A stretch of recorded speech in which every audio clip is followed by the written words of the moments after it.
এক গ্রামে ছিল এক কৃষক। তার একটি গরু ছিল, নাম ছিল ভোলা। ভোলা ছিল খুব শান্ত আর বুদ্ধিমান গরু।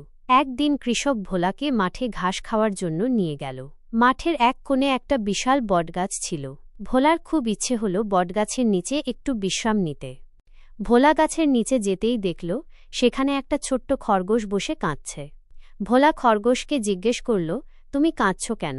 খরগোশ বলল, আমি পথ হারিয়ে ফেলেছি, এখন বাড়ি ফিরব কিভাবে জানি না। ভোলা বলল, তুমি চিন্তা করো না, আমি তোমাকে বাড়ি পৌঁছে দেব। ভোলা খরগোশকে পিঠে তুলে নিল আর হাঁটতে শুরু করল। কিছুক্ষণ পর তারা একটা নদীর ধারে পৌঁছল।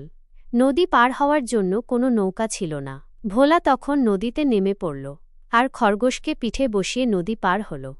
নদী পার হয়ে তারা একটা জঙ্গলে ঢুকল। জঙ্গলের পথ ছিল খুব সরু আর অন্ধকার। ভোলা সাবধানে পথ চলতে লাগল। হঠাৎ তারা একটা গুহার সামনে এসে থামল। গুহার ভেতর থেকে অদ্ভুত শব্দ আসছিল। ভোলা সাহস করে গুহার ভেতরে ঢুকল। সেখানে সে দেখল একটা শেয়াল একটা হরিণকে ধরার চেষ্টা করছে। ভোলা শেয়ালকে তাড়া করে হরিণকে বাঁচাল।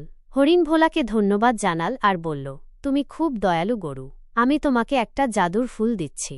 এই ফুল দিয়ে তুমি যা চাইবে তাই পাবে। ভোলা ফুলটা নিয়ে খরগোশের বাড়ির দিকে রওনা হল।